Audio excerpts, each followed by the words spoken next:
Hey mathematics learners, welcome to Distance Learning with Lee, where I make learning mathematics super easy. So on today's video tutorial, guys, we are going to be tackling question 2.1 as well as question 2.2 from the grade 11 mathematical literacy paper 2 that was written in November 2022, right?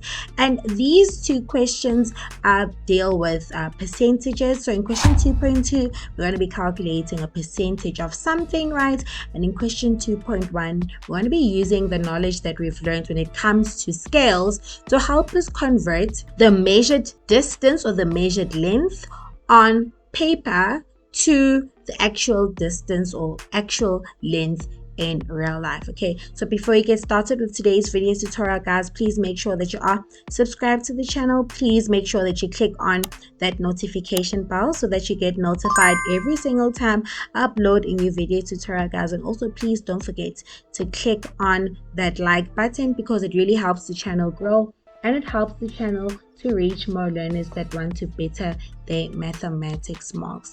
So without any further ado, guys, let's get started with today's video tutorial.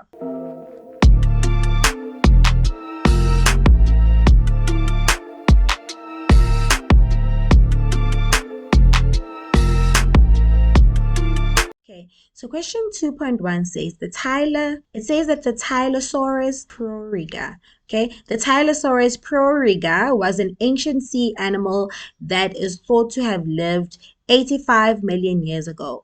The top speed of the Tylosaurus is about 64 kilometers per hour, and we are told that this animal weighed 20 tons. Okay, so we are told about this Tylosaurus, and we are told that it was an ancient sea animal and that lived on the earth approximately 85 million years ago. We are told the speed of it was 64 kilometers an hour, and we're told that it weighed 20 tons. Okay, so 20 tons is approximately the weight of 20 small cars. Okay, so this ancient sea animal is very heavy. Okay, or very big. It says, refer to the diagram below and use the scale to calculate the length of the animal below. It says, write down the name of the scale that is used above. Okay, so here in this picture, obviously we're given this illustration or picture of the Tylosaurus, right?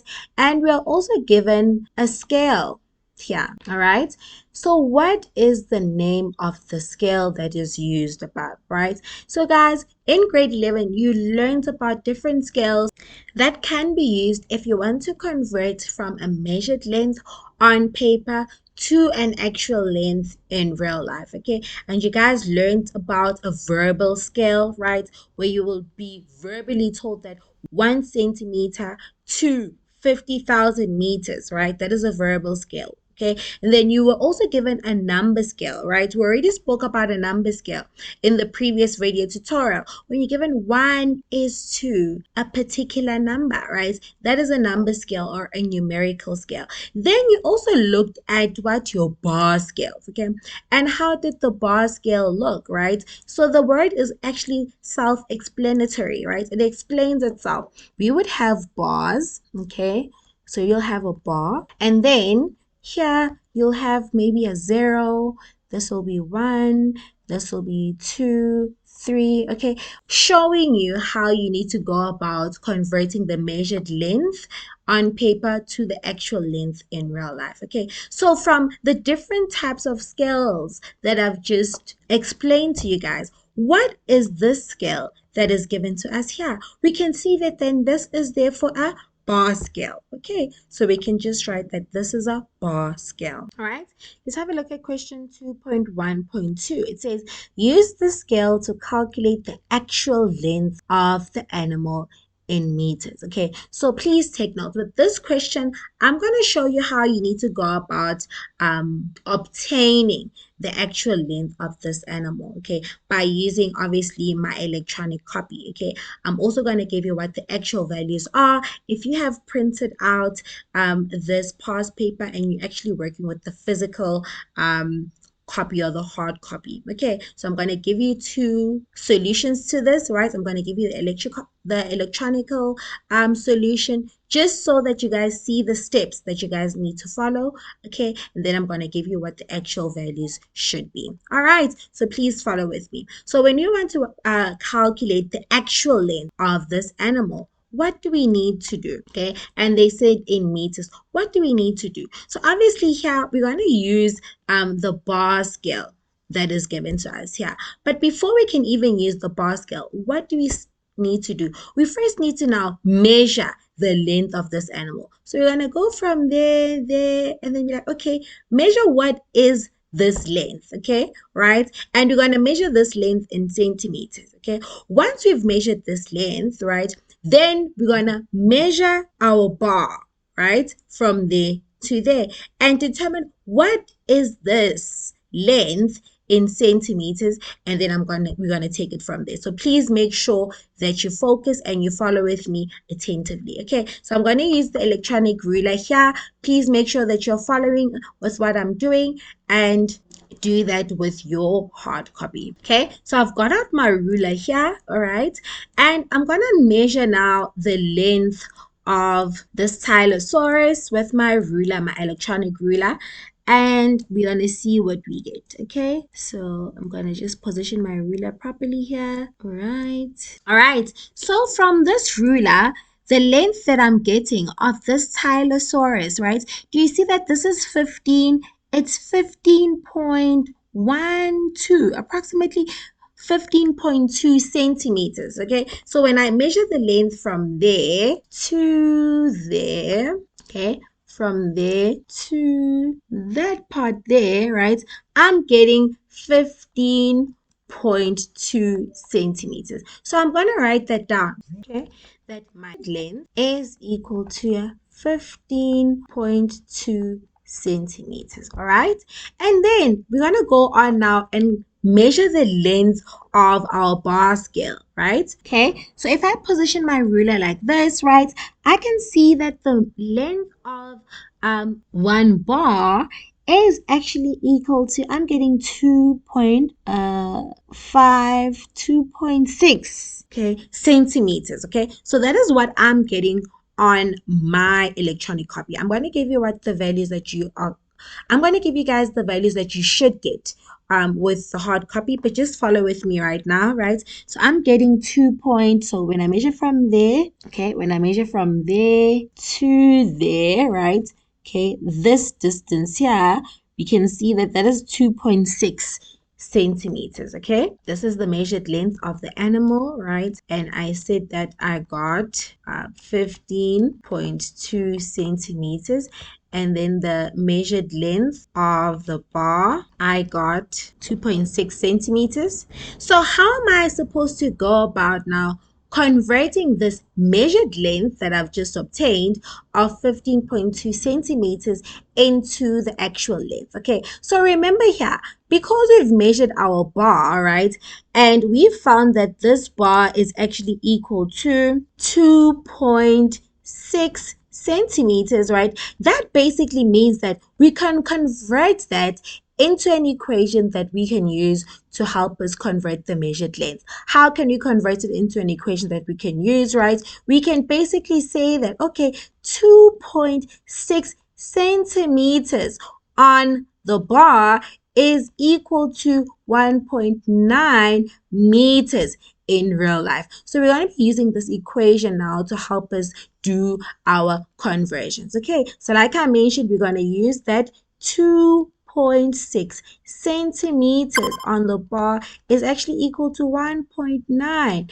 meters in real life. Okay, and this is what's going to help us now to convert this measured length of the animal into its actual length. So what is the actual length? To get the actual length of the animal, right, we're going to take this measured length, right, of 15.2 centimeters, right, and you're going to multiply. You see, this method is coming in handy everywhere it comes in handy. You multiply by what we want. We want the actual length in meters, so we're going to multiply by 1.9 meters, and we're going to divide by what we have, we already have the measured length in centimeters. So we're going to divide by 2.6 centimeters. Okay, so do you see here? This method comes in handy everywhere. Everywhere. If you get this, you can literally ace mathematical literacy, because once you understand this, you can tackle any problem. Okay, so here, do you see that the centimeters cancel, right? Leaving us in units in meters. Okay, so you can also just write this as 15.2 multiplied by 91.9 over 2.6 meters. Okay, so whatever units that we have, okay, whatever answer that we have, it'll be in units in meters. Okay, so if you punch this into your calculator, you'll find that the actual length of Tylosaurus, right, is actually equal to 13.66190476 meters. Okay, so if you had to round that off to just one decimal place, that is approximately 13.7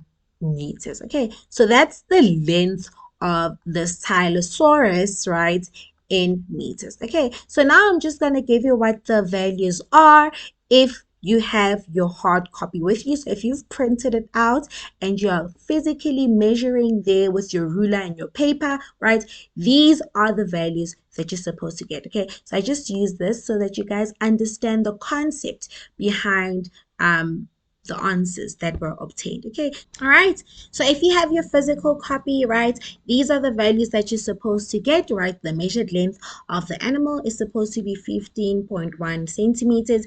The measured length of the bar is equal to 2.1 centimeters, right? Meaning that 2.1 centimeters on paper is equal to 1.9 meters in real life, right? Then we're going to use this formula to help us convert this 15.1 centimeters. You multiply by what you want, which is 1.9 meters, and you divide by what you have, which is 2.1 centimeters. And that was the value that you were supposed to get, 13.66190476 meters, right? Therefore, if you round it off to one decimal place, it's just still 13.7 meters. So actually my electronic copy wasn't way off, okay, but I was just giving you this one for learners that just want to be more accurate. Okay, so this is the value that you guys are supposed to get. All right, cool stuff. Let us have a look at the next question. Question 2.1.3 says this animal weighed 20 tons. So now we need to convert the 20 tons to kilograms. Okay, so I'm going to introduce you to how we do our conversions of weight, of length, of area, of volume in this channel. I make it so super easy for you guys so that you guys can do absolutely any conversions. Okay, so how are we going to convert? I'm just going to show you guys. I'm introducing you guys to my style of teaching so that when we move forward, you guys already know what I'm about to do. Okay, so I'm just introducing you guys to my style of teaching while also helping you guys with this past paper. Okay, so in question 2.1.3, okay, they want us to convert 20 tons. Okay, so we are converting weight here, right? So when you guys always convert weights, okay, I need you guys to always think of this. Okay, we've got, when we're converting weight, you need to think of, okay, are we moving from a bigger unit to a smaller unit, or are we moving from a smaller unit to a bigger unit? Okay, so let's see. If you're moving, you've got tons. Okay, tons is the bigger unit. Then you've got kilograms. Then you've got grams. Then you've got milligrams. Okay, always have this in the back of your head. Make notes because it's gonna come in handy even in grade 12. Okay, so you've got tons, you've got kilograms, you've got grams, you've got milligrams. Okay, how would we then convert from tons to kilograms? You multiplied by 1,000. How would you convert from kilograms to grams? You multiplied by 1,000. How would you convert from grams to milligrams? You multiplied by 1,000. Okay. And then how would you convert from milligrams to grams? You would do the inverse operation of what we did at the top. So here we are multiplying, meaning that here we would divide by 1,000. If you want to move from grams to kilograms, you divide by 1,000. If you want to move from kilograms to tons, you divide by 1,000. Okay, right? So in this case, all that we need to do, guys, we want to convert these tons to kilograms. So what are we going to do? That means that already we are here, and we want to move to kilograms, right? So what do we need to do? If you're moving from left to right, you're moving from a bigger unit to a smaller unit, so you need to multiply by 1,000. So for us to convert from tons to kilograms, all that we need to do, guys, we need to multiply by 1,000. Okay, so we've got 20 tons, okay, and you're gonna multiply it by 1,000, and whatever value that we'll have is the value that is converted to kilograms. Okay, 20,000 kilograms. Okay, that's one way that we can convert. Okay, another way that you can look at this, right, is that you can just remember that 1 ton, okay, 1 ton is equal to 1,000 kilograms. Okay, and then here we can just use my special method, okay, to help us then move from the tons to the kilograms. Okay, so what do I mean by that? Remember, guys, we just want to convert. This is an alternative solution for learners that are not really visual like that, and you just want to be more mathematical, right? Okay, so here, all that we're going to do is we're going to take that 20,000, we're going to take that 20 tons, okay, and we're going to multiply by what we want. Remember, we want our units in kilograms, so you're going to multiply it by 1,000 kilograms, and you're going to divide by what do you have? What do we have? We've got units in tons. Do you see that? So it's going to be 1 ton. Okay, what happens here, guys? The tons cancel. Do you see that? Okay, leaving you in units in kilograms. Okay, so if you punch this into your calculator, you'll still get that 20,000 kilograms. Okay, so I've basically shown you guys 2 ways that you can do this, right? And I hope everyone is happy here. Okay, that's just how we can do our conversions from tons to kilograms. Let's have a look at the next question. Question 2.2, guys. It says that due to the global fish crisis, only 30 tons of tuna may be caught annually, right? So because there's a global fish crisis, only 30,000 tons of tuna may be caught annually. The true quantity of the tuna that is caught is closer to 48,000 tons per year, right? So what is this statement telling us? It is telling us because there is a fish crisis, right?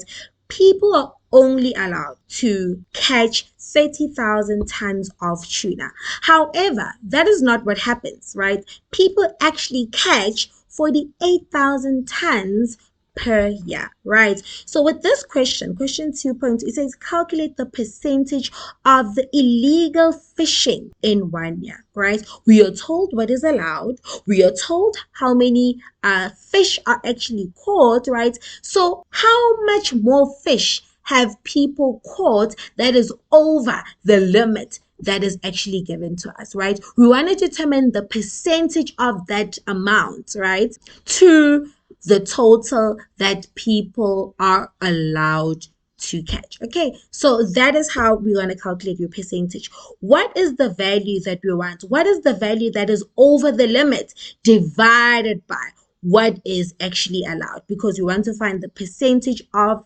illegal fishing in 1 year. What is the percentage of the fish that are caught that is illegal? Okay, so in this case, like I mentioned, to get this value, guys, we are just going to start off by taking that 48,000 and minus that by 30 to get how many more fish are people catching that they are not supposed to catch. Okay, once we have that value, then we're going to divide it by the total fish that are supposed to be caught annually to get the percentage of the illegal fish in 1 year. Okay, so we're going to just take that 48,000, you minus, okay, 48,000 tons, right? You're going to minus 30,000 tons, okay? Then you'll get 18,000 tons of fish are caught illegally, right? And now we want to basically determine the percentage of that to the actual value that is supposed to be caught, right? So we're going to just take that 18,000 and then you're going to divide it by 30,000 tons that are supposed to be caught. And because we want the percentage, we're going to multiply that by 100, okay, to determine what the percentage is going to be, okay? So here, guys, you already see that we're not going to have units of tons in our final answer because they cancel there, right? So if you take 18,000 divided by 30,000 and you multiply that by 100, you'll see that the percentage of illegal fish that are caught, okay, every year is 60%. And that is a lot, okay? That is a lot, okay? And that is basically our final answer. All right, and I'll see you guys on my next video tutorial. The next video tutorial, guys, we're going to be tackling question 2.3, and question 2.3 deals with us interpreting a map that is given to us, right? So it's map interpretation. That is why I separated it from these two questions, right? So please stay tuned for this video tutorial, and I'll see you guys on my next upload. That is it, guys, and I'll see you guys on my next upload, Distance Learning with Lee, where I make learning mathematics super easy. Bye,